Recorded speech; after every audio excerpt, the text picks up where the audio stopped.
Eminem and Ja Rule were two of the biggest names in hip-hop, and during their early careers, their trajectories were strikingly similar. Both artists broke through in 1999 with successful debut albums, Eminem with the Slim Shady LP and its hit single My Name Is, and Ja Rule with Veni Vidi Vici and his own chart-topping track, Holla Holla. Over the next few years, they, along with DMX and Jay-Z, became central figures in hip-hop, dominating the charts with popular albums and singles. Despite their shared success, Eminem and Ja Rule were packaged differently. Ja Rule became known for his R&B pop crossover collaborations, working with artists like Ashanti and Jennifer Lopez. At the time, it was uncommon for a rapper to sing or harmonize as frequently and successfully as Ja Rule did. He continued to release several chart-topping hip-hop R&B hits, including Between Me and You, featuring Christina Milian, Always on Time, and Mesmerize, featuring Ashanti, and I'm Real, featuring Jennifer Lopez.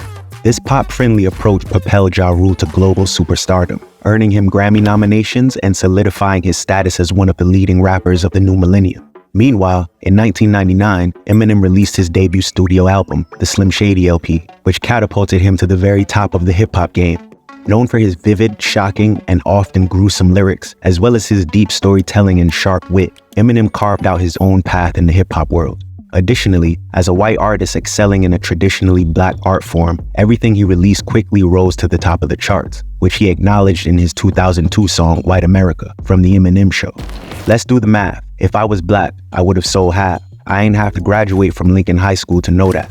While Ja Rule maintained a strong presence in hip-hop, Eminem stood alone at the very top, eventually becoming the highest-selling hip-hop artist of all time. His influence within the genre and among his loyal fan base gave him the power to significantly damage careers with just a few sharp lyrics. Eminem's confrontational nature also made him a lightning rod for controversy. Beyond his record-breaking catalog, he is well known for his numerous public feuds with various entertainers. A key aspect of his persona as a rapper has been his tendency to mock fellow celebrities in his music, often in a crude manner and without concern for public opinion. He has never shied away from a public feud, armed with his ability to both out-rap and outsell his opponents. Due to his combative nature, Eminem has publicly clashed with a wide range of figures, including Michael Jackson, Moby, Christina Aguilera, NSYNC, Nick Cannon, and Mariah Carey, among others.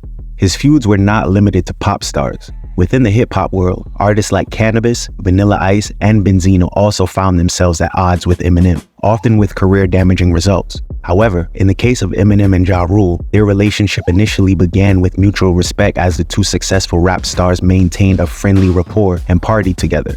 As 50 Cent revealed in a 2022 interview with The Breakfast Club, they had a relationship because they had hung out together and got high together. Okay. So from there, he felt like there was something that there was closer than it was based on that. This is Ja, so when This dynamic changed when Eminem and Dr. Dre signed Ja Rule's biggest rival to Shady Aftermath Entertainment. Although Eminem initially tried to stay out of the conflict, the turbulent 2000s hip-hop scene soon erupted into a complex web of diss tracks and beefs. The beef between Queens natives 50 Cent and Ja Rule serves as the backdrop for Ja Rule's eventual conflict with Eminem. While Ja Rule enjoyed platinum success in the late 1990s and into the new millennium, 50 Cent was still struggling to establish himself in the music industry. This fueled 50 Cent's resentment as he saw Ja Rule as a fake gangster with no real street credibility, despite Ja Rule's frequent use of "It's Murda" as his signature chant in his songs. In reality, Ja Rule's family was known in their Queens neighborhood for being devout Jehovah's Witnesses, and a young Ja would accompany them door to door spreading the word of God.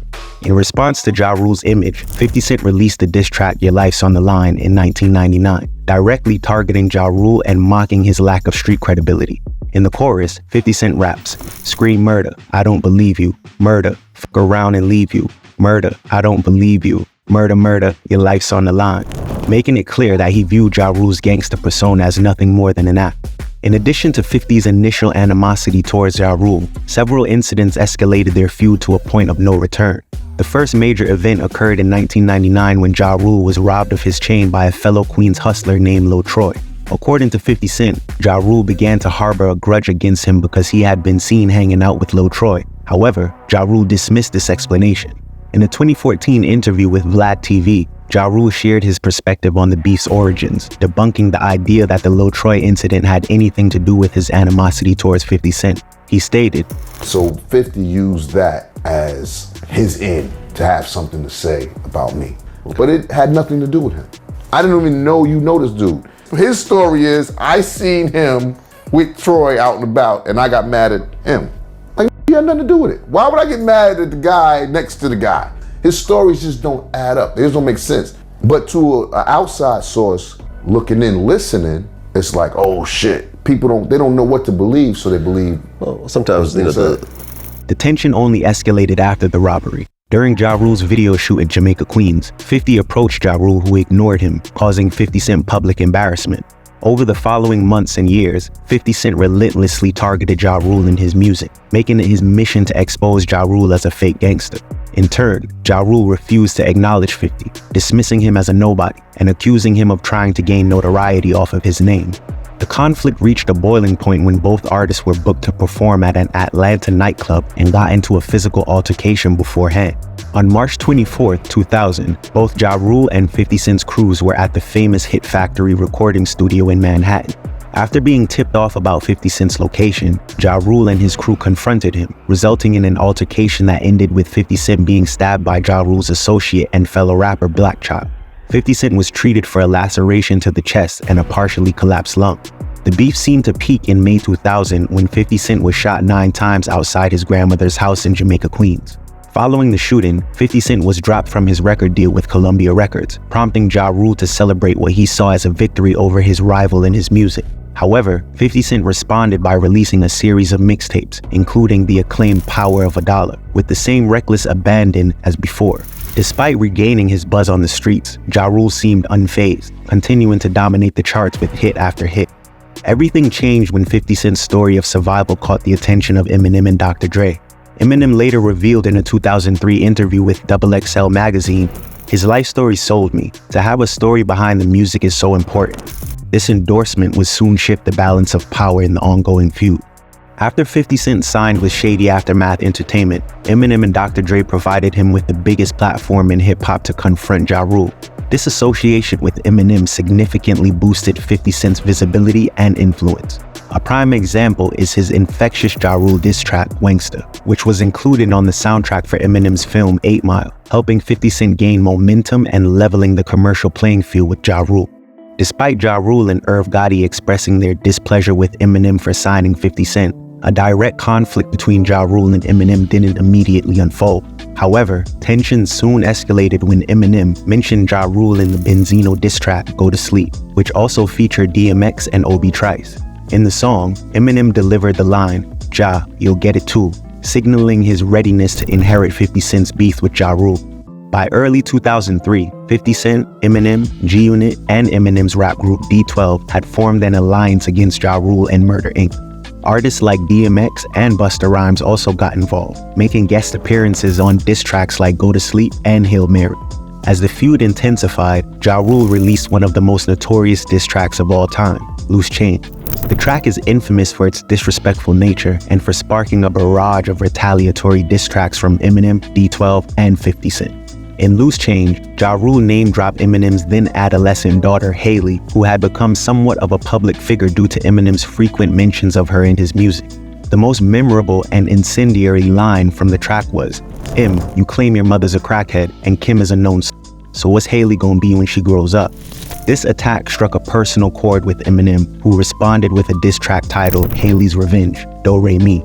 Though the track didn't feature an official verse from Eminem, it opened with a biting line from his daughter. "Haley, what do you want to be when you grow up, baby? I don't know, but I don't want to grow up to be like Ja Rule's little dirty ass kids."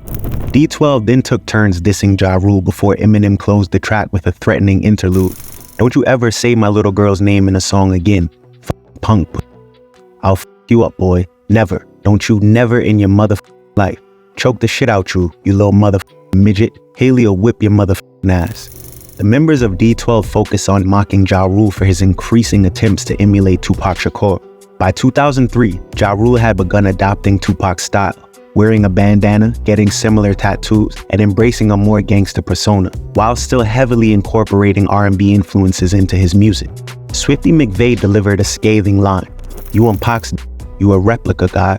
If he was still alive, you would never get by. All you do is cry, keep it real. Life is more than imitating than eating pills." Obi Trice followed up with, "Use a actor / Pac impersonating rapper / Billie Holiday. How it happened? Artists and repertoire saw him in action. Pac's assassination, Def Jam grabbed him, told him, reenact him, you go platinum. They seen it for sure. I know that Afeni Shakur don't enjoy Jeffrey Atkins reenacting her boy.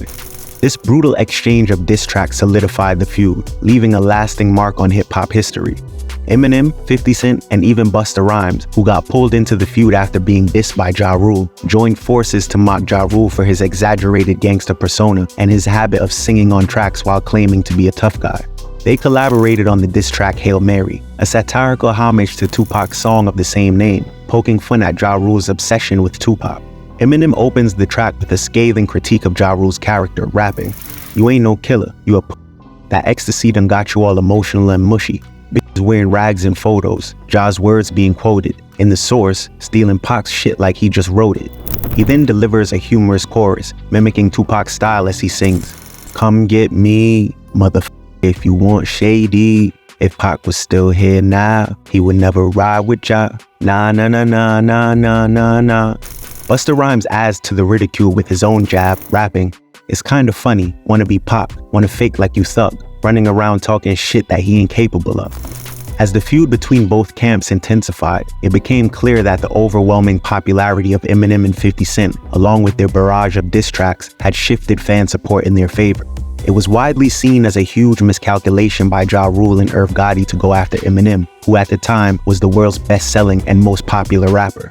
Eminem's reputation for engaging in rap beefs meant that, in addition to being one of the greatest lyricists in hip-hop, he was always prepared for conflict. His influence in the industry further compounded Murda Inc's problems, as instead of gaining allies, they were alienating key figures at a time when they desperately needed support.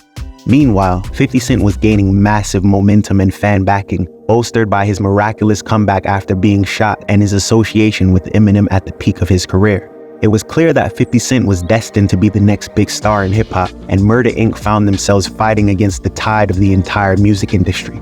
Ja Rule and Murda Inc.'s own declining success made it impossible for them to compete, both on the charts and in the streets.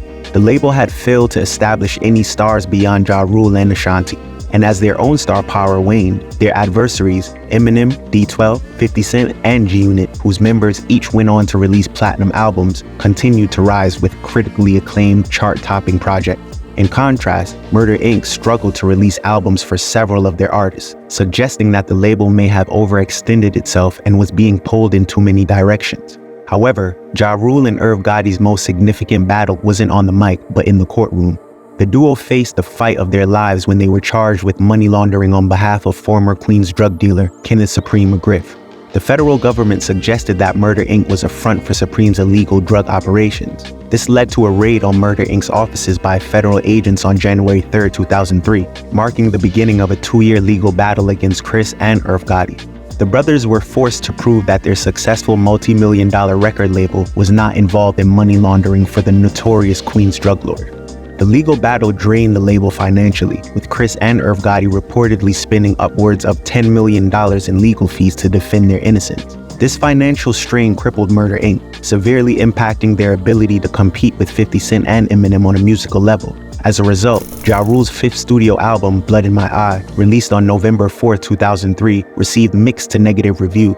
In an attempt to counter criticism that he sang too much and didn't embody the gangster image he projected, Ja Rule shifted his creative direction.